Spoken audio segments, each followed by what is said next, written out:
The Prince of Wales was racked with such doubts about his doomed marriage to Diana, Princess of Wales, that he told an aide on the eve of his wedding, "I can't go through with it," a new biography reveals.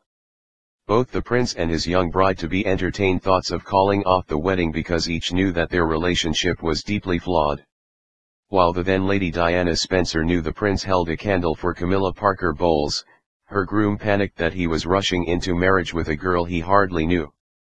Catherine Mayer, whose unauthorized biography Charles, Heart of a King book is published, quotes a member of the prince's inner circle as saying that on the eve of the wedding in 1981 the prince was desperate. The future princess, to whom he had been engaged for 5 months after a brief courtship, was not the jolly country girl he had assumed, but instead a vulnerable, complicated woman already suffering from an eating disorder.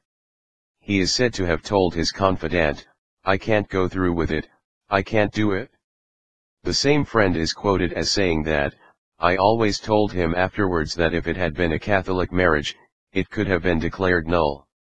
Because he wasn't really committed, because she started with the bulimia and everything before the wedding." Lady Diana, meanwhile, had found a bracelet intended for Camilla Parker Bowles which had the letters GF engraved on it. She believed they stood for Gladys and Fred, the pet names the Prince and Mrs. Parker Bowles had given each other, though an alternative suggestion was that they stood for Girl Friday, another nickname the Prince had given her. Lady Diana later told her own biographer Andrew Morton that she confided in her sisters, telling them, "I can't marry him, I can't do this, this is absolutely unbelievable." They told her it was too late to pull out because your face is already on the tea towels. But, says Mayer, she had no idea her bridegroom also had to be coaxed to the altar. A mutual friend of the Prince and the Duchess of Cornwall debunks the myth that they met at a polo match, and instead reveals that she introduced the two over a drink at her flat in 1971, certain that they would make a good match. The biography has already caused controversy over its depictions of the prince's court as a modern-day wolf hall riven with backstabbing and rivalry, and Clarence House has responded to the book by claiming Mayer overstated the exclusive access she was given to the prince, which amounted to a 9-minute conversation, according to an aide.